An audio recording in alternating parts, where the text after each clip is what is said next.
Good morning बच्चों, आपका एक बार फिर से स्वागत है आपकी ऑनलाइन कक्षा में।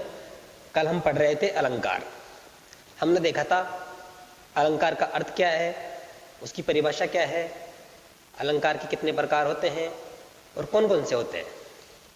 आज का हम कक्षा को आगे बढ़ाने से पहले कल जो हमने पढ़ा था उसी पे थोड़ी बहुत चर्चा कर लेते हैं। कल हमने देखा था कि जो अलंकार है वो किस शब्द से मिलकर बना है। अलंकार शब्द मिलकर बना है अलम, धन, कार। इन दो शब्दों से मिलकर बना अलंकार। अलंकार तो होता है शोभा। क्या होता है? शोभा। और कार का अर्थ होता है करने वाला।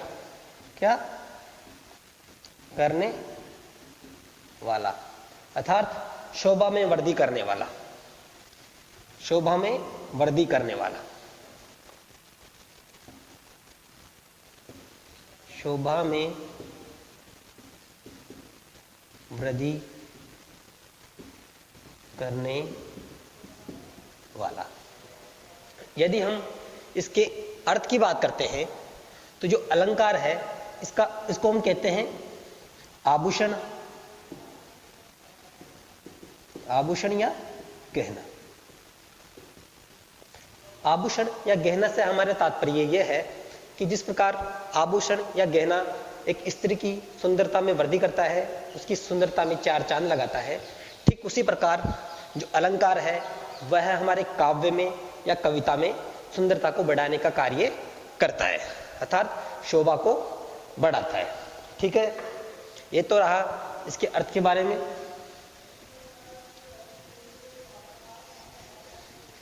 परिभाषा आपको पता है कि काव्य की शोभा बढ़ाने वाले तत्वों को अलंकार कहते हैं, अर्थात वे तत्व जो हमारे काव्य की शोभा बढ़ाते हैं, उसकी सुंदरता को बढ़ाते हैं, अलंकार कहलाते हैं। फिर बात आई थी इसके प्रकारों की। तो प्रकार मैंने आपको बताए थे दो। एक था हमारा शब्दालंकार और दूसरा था अर्थालंकार।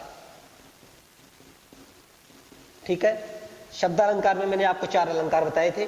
कौन कौन से? अनुप्रास,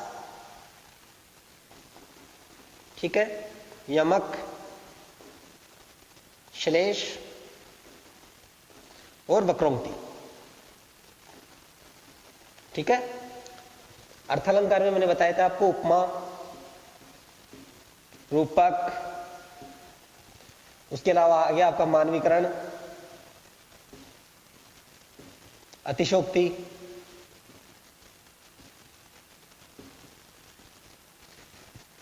और उपमा, रूपक, मानवीकरण, अतिशोक्ति, विभावना, विरोधाभास आदि और भी बहुत से अलंकार हैं। और एक था आपका उभय अलंकार।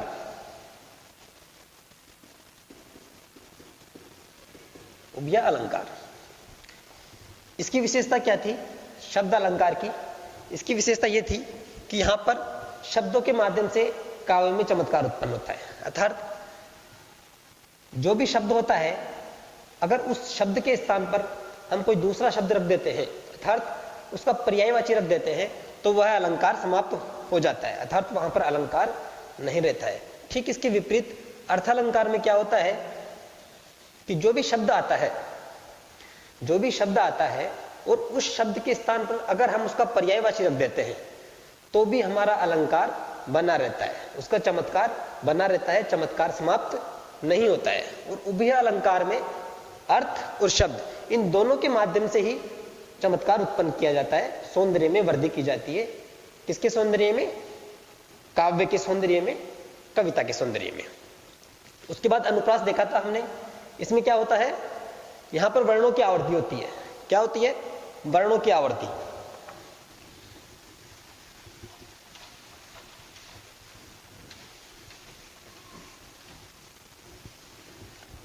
अनुप्रास अलंकार में देखा था हमने वर्णों की आवर्ती होती है।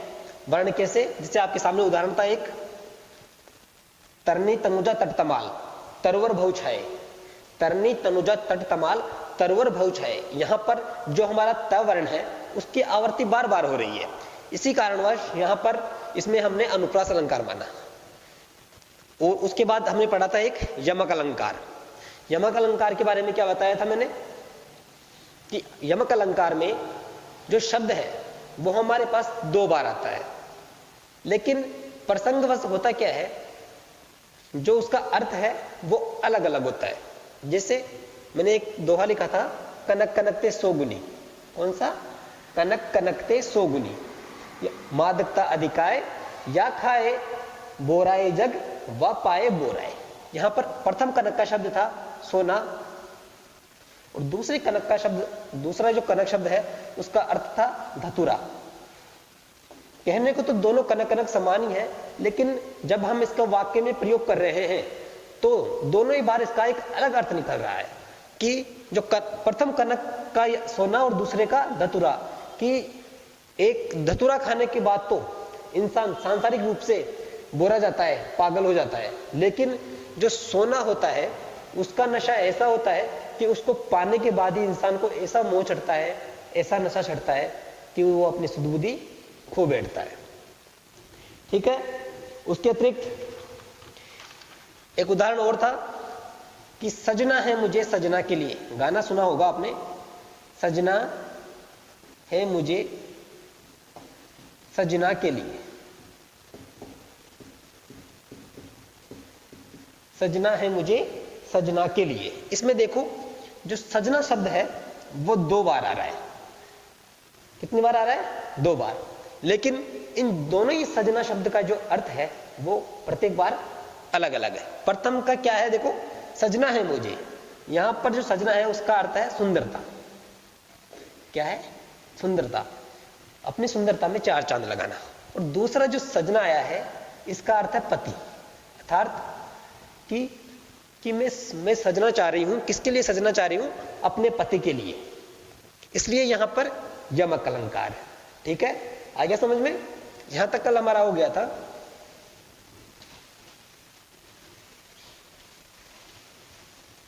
आज हम पढ़ेंगे आपको जो तीसरा अलंकार है, श्लेष अलंकार। कौन सा? श्लेष अलंकार। श्लेष अलंकार। ठीक है। सबसे पहले बात करते हैं इसके अर्थ के बारे में। श्लेष का अर्थ क्या होता है? श्लेष का अर्थ होता है चिपकना।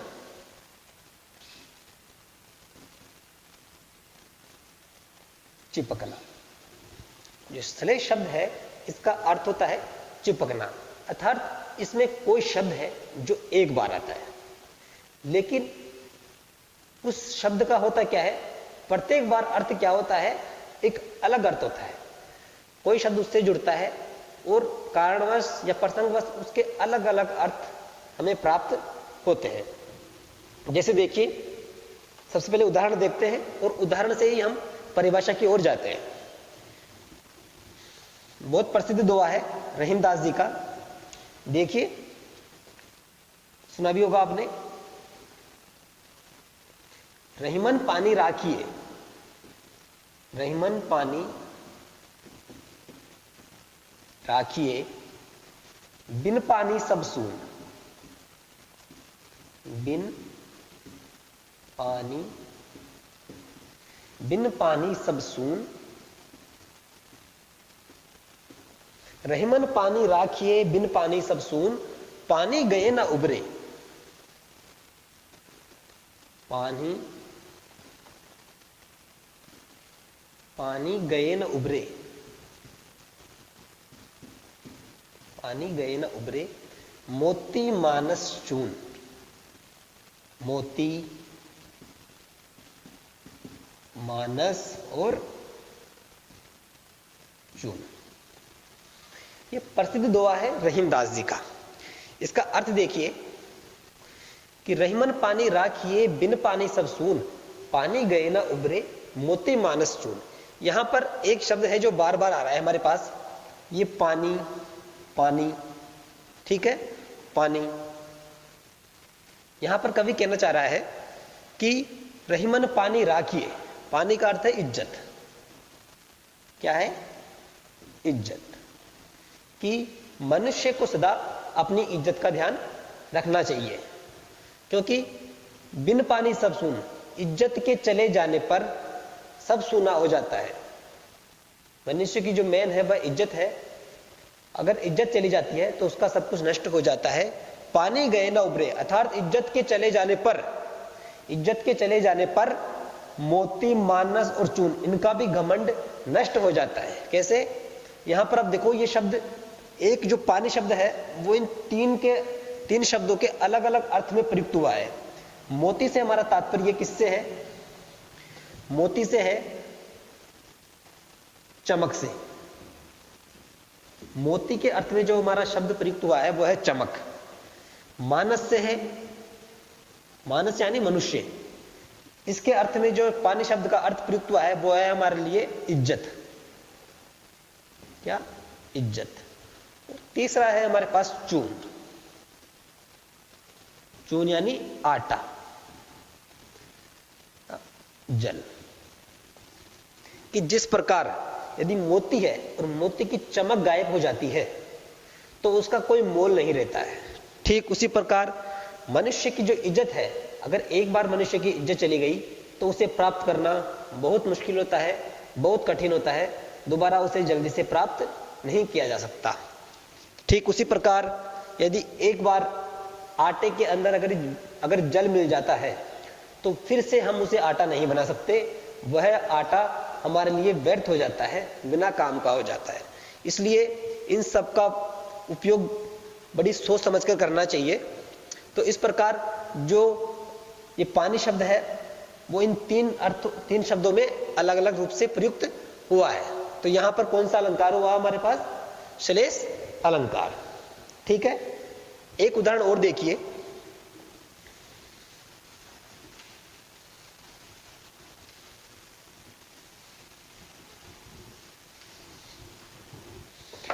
चरण धरत चिंता करत, चरण धरत चिंता करत, चितवत चारों ओर, सुवर्ण को खोजत फिरत, कवि वह विचारी और चोर।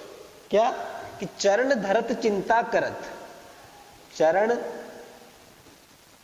धरत चिंता करत, चरण धरत चिंता करत, चितवत चारों ओर, चितवत चारों ओर, चितवत चारों ओर, सुवर्ण को खोजत फिरत, सुवर्ण को खोजत फिरत, कवि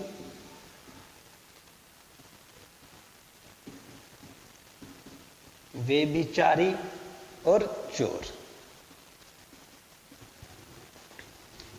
ठीक है, यहां पर भी देखो क्या है, जो सुवर्ण शब्द है वो तीन अलग अलग व्यक्तियों के लिए प्रयुक्त हुआ है। एक है कवि, एक है व्यभिचारी और एक है चोर। शब्द तो एक ही है सुवर्ण, लेकिन इन तीनों के बारे में एक अलग अलग अर्थ हमारे पास सामने आता है। कि सुवर्ण, कवि हमेशा सुवर्ण यानी कौन सी चीज को प्राप्त करना चाहता है? अच्छे शब्दों को, अक्षरों को, यानी अक्षर या वर्ण। ठीक है, अक्षर या वर्ण, इनको प्राप्त करना चाहता है। व्यभिचारी, व्यभिचारी से तात्पर्य यहां पर यह है सुंदर स्त्री। जो व्यभिचारी व्यक्ति होते हैं, निकृष्ट सोच के व्यक्ति होते हैं, वह हमेशा सुंदर स्त्री के पीछे पड़े रहते हैं। उसको प्राप्त करने की लालसा उनके मस्तिष्क में हमेशा बनी रहती है। तो यहां पर क्या है? व्यभिचारी सुंदर स्त्री की खोज में रहते हैं। ठीक है, और चोर, चोर से सुवर्ण का तात्पर्य यह है कि चोर हमेशा किसको खोजने के लिए फिरता रहता है? सोने को। किसको? सोने को या स्वर्ण, सोना या स्वर्ण। इस प्रकार सुवर्ण शब्द एक बार आया है, लेकिन श्लेष अलंकार होने के कारण यहां पर प्रत्येक बार उसका एक अलग अर्थ हमारे सामने निकल के आ रहा है। ठीक है, अब अगर हम इसकी परिभाषा की बात करें, तो परिभाषा इसकी फिर क्या बन जाएगी? उदाहरण आपने समझ लिया कि जिस वाक्य में एक शब्द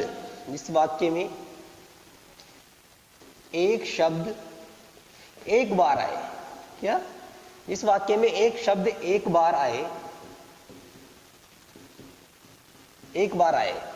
परंतु प्रसंगवश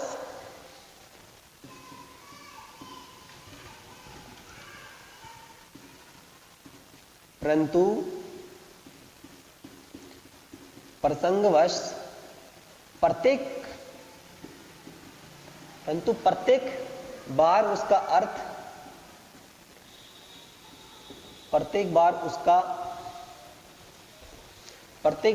अर्थ अलग अलग हो, वहां सलेश अलंकार होता है। वहां पर श्लेष अलंकार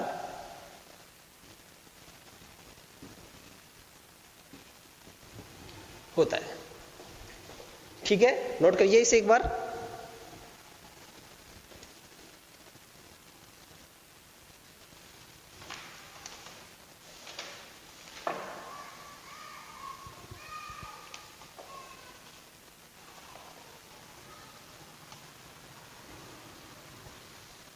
कर लिया नोट? ठीक है, रफ करता हूं इसे।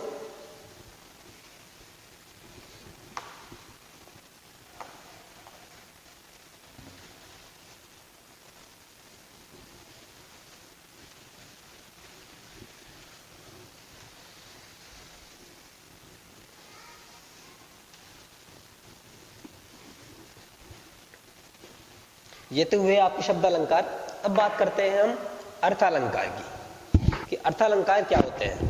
अर्थालंकार के बारे में मैंने बताया कि अगर हम किसी शब्द के स्थान पर उसका पर्यायवाची भी रख देंगे तो उसके अर्थ में परिवर्तन नहीं होगा। ठीक है, तो अर्थालंकार में सबसे पहले आज हम पढ़ते हैं उपमा अलंकार। कौन सा? उपमा अलंकार। ठीक है, उपमा अलंकार। उपमा का अर्थ क्या होता है? उपमा शब्द दो शब्दों से बना है, उप और मा। उप का अर्थ होता है समीप, क्या? समीप। और मा का अर्थ तोलना या मापन करना।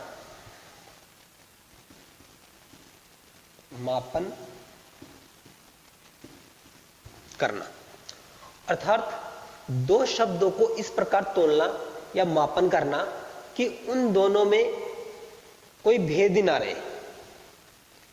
एक का आरोप दूसरे पर करना या फिर दोनों को ही एक मान लेना, यह हमारा होता है उपमा।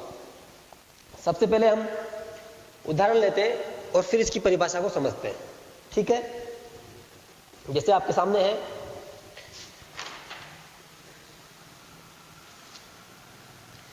सीता का मुख चंद्रमा के समान सुंदर था। क्या? उदाहरण देखिए, सीता का मुख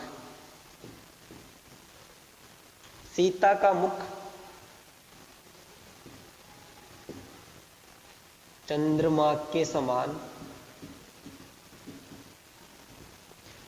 के समान सुंदर था।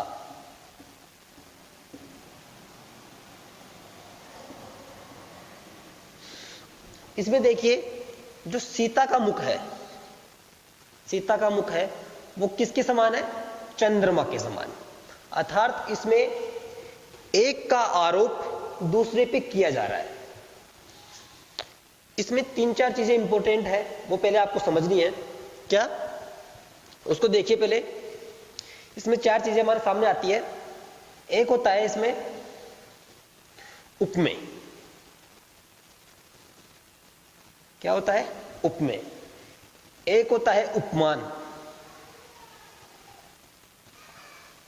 उपमेय, उपमान, एक होता है वाचक शब्द, वाचक शब्द, और नंबर 4 पे होता है साधारण धर्म, साधारण धर्म। ठीक है। उपमेय हम कहते हैं,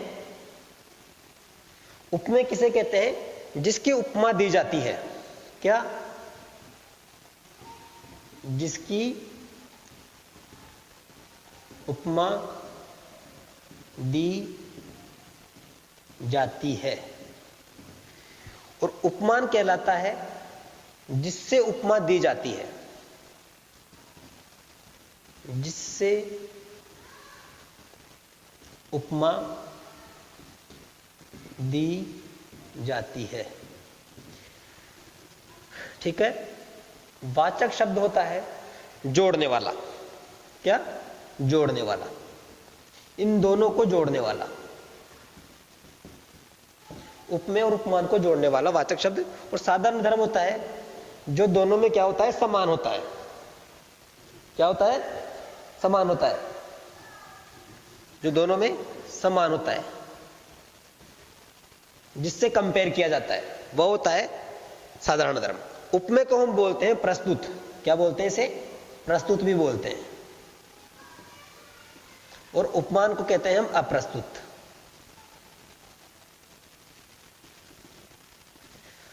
अब देखिए, अब समझिए आप, ये जो आपके सामने उदाहरण है, सीता का मुख चंद्रमा के समान सुंदर था, तो यहां पर जिसकी उपमा दी जा रही है, उपमा किसकी दी जा रही है? सीता के मुख की। किसके? सीता के मुख की। तो यहां पर जो सीता का मुख है, ये हमारे सामने क्या है? उपमेय। ठीक है, उपमेय या प्रस्तुत। दूसरा, अब किससे इसकी तुलना कर रहे हैं हम? किससे कर रहे हैं तुलना? चंद्रमा से।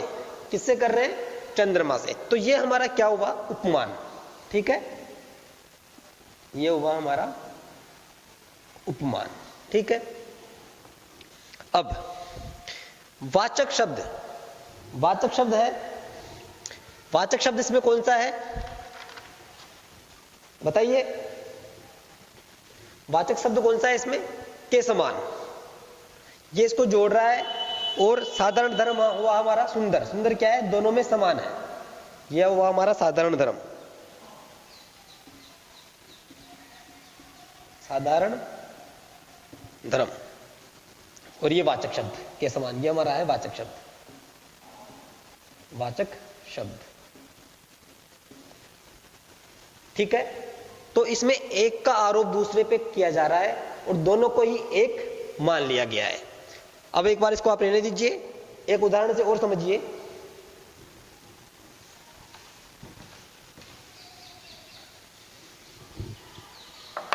जैसे आपके सामने है,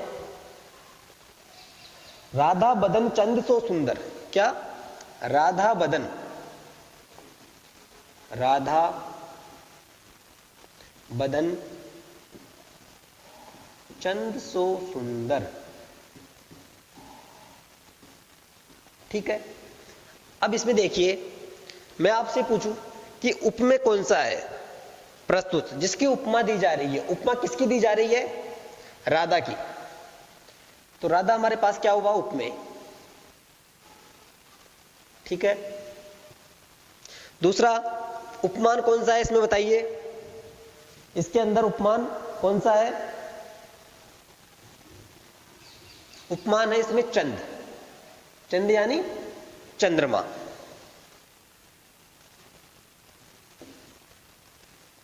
कि राधा का जो बदन है, राधा का जो शरीर है, वो किसके समान सुंदर है? चंद्रमा के समान सुंदर। वही हमारे पास साधारण धर्म।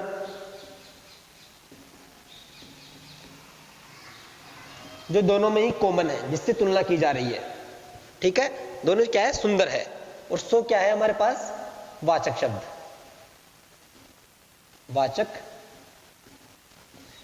शब्द। ठीक है। तो उपमा अलंकार के अंदर ये चारों ही चीज होना जरूरी है। उपमेय, उपमान, वाचक शब्द, साधारण धर्म। ठीक है। दूसरा,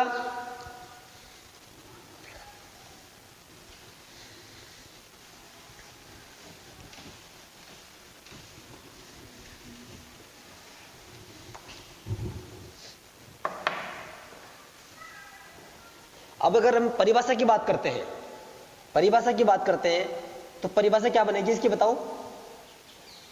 हमने दो एग्जाम्पल के माध्यम से समझा, एग्जाम्पल के माध्यम से समझा हमने। अब इसकी परिभाषा की बात करते हैं तो परिभाषा क्या बनेगी इसकी, बताइए। जहां गुण धर्म या क्रिया के आधार पर, जहां गुण धर्म या क्रिया के आधार पर उपमेय की तुलना उपमान से की जाती है। क्या? जहां गुण धर्म या क्रिया के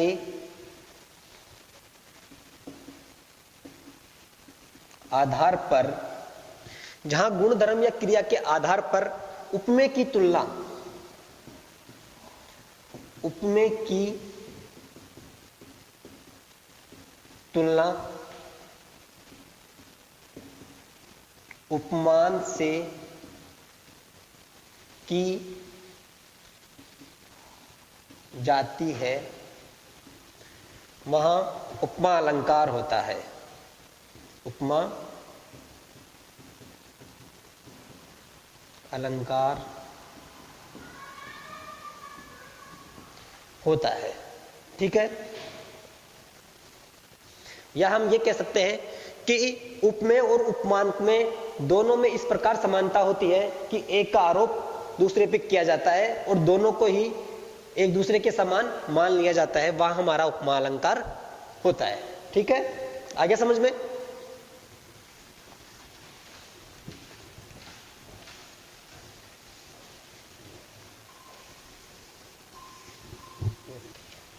ठीक है, नेक्स्ट अगली क्लास में।